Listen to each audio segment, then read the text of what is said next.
आधे कप चावल के आटे से बना सकते हैं आप क्रंची 50 चावल के पापड़। तो इसको बनाने के लिए सबसे पहले पानी और चावल के आटे को अच्छी तरीके से घोल लीजिए। फिर आप अपने रिक्वायरमेंट के हिसाब से इसमें और पानी डालिए। उसके बाद इसमें डालिए थोड़ा सा जीरा, नमक, चिली फ्लेक्स, बेकिंग सोडा और तेल डाल के इसे अच्छी तरीके से मिलाइए और इसे 20 से 25 मिनट तक के लिए पकने दीजिए।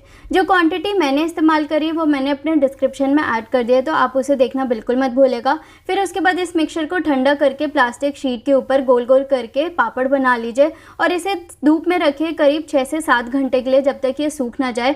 और फिर जब ये 80% सूख जाए तो इनको एक एक करके पलट दीजिए और फिर इसे 2 दिन के लिए और धूप में रखिए, जब तक एकदम ये पेपर जैसे और सूख ना जाए। फिर इन्हें बस डीप फ्राई करिए और फिर बढ़िया तरीके से एंजॉय करिए। और आप सूखे हुए पापड़ को एयर टाइट कंटेनर में रखिए 5 से 6